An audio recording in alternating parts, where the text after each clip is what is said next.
Dr. Zimmerman has her own stressors. To cope, she reminds herself of what she looks forward to every day, things like her kids and what brings her joy. In my digital extra on whio.com, Zimmerman talks about 2 podcasts she listens to on a regular basis, and she suggests people give them a try.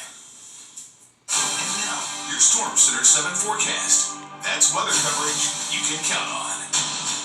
So we had a few severe thunderstorms south of Dayton not too long ago, and we still have more rain to come. So let's take a look at the radar and see what's happening right now. You can see light rain across much of the Miami Valley. Still have a couple heavier pockets down toward the south, but you're starting to see at least some light rain make its way north of I-70. And as we move into the rest of the overnight hours, we'll see the chance for a few more thunderstorms. Now, Chillicothe's just experienced another heavy pocket, probably some strong winds out there, but right now you can see just light rain across most of the area. You have to move pretty far south to at least see some yellow out there. So expect some on and off showers throughout the overnight hours until we get a second wave coming through. Now, will that second wave be as intense? Talk about that in a second. Right now, you can see these storms just south of Cincinnati across the river in northern Kentucky. I think this heavy batch of storms will likely stay far enough south and not move across our area. It'll probably skin up closer toward Columbus, somewhere near there. Now, off toward the west, here's that second wave. It's just crossing into Indiana now. It'll probably stay in the southern part of the state. And so Bloomington, just outside this severe thunderstorm warning, probably heading near Brown County here in the next hour or so.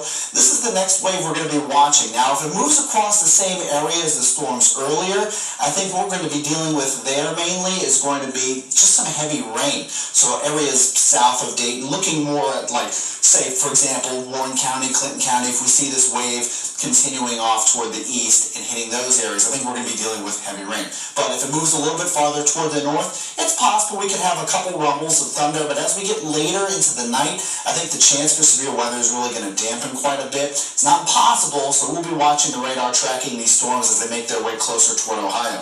Here's the chance for severe weather for the rest of the night. You can see we're still looking at areas generally south of I-70, including Dayton, with the better quote-unquote chance for severe weather, where these areas are a 2 out of 5. 2 being the lower end of the spectrum, the lower risk for severe weather. That's where we have this risk in the yellow, where, again, we could see the chance of a strong storm. But I think personally, if we see those storms move across the exact same areas, again, we'll be dealing more with rain. If it moves a little bit farther north in the green, which is still the lower end risk, sure, you can hear a couple of thunderstorms moving across the region overnight. And again, we're tracking that in case we do see any sort of severe weather pop up. Now, as we move into the overnight hours, you can expect these thunderstorms to perhaps roll through around 2 a.m., give or take, and we'll likely see the rain continuing a bit closer towards sunrise. Here's a look at 6 a.m., the heaviest rain moving out of the Miami Valley, and then we're pretty quiet with some passing clouds, but definitely lots of sunshine. Looking outside now, looking at some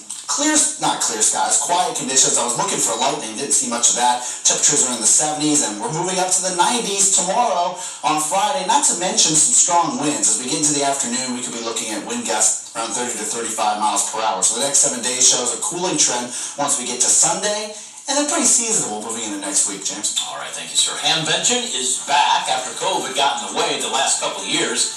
This is like the Super Bowl for amateur radio lovers, the amount of money they could leave in our community after this is all over.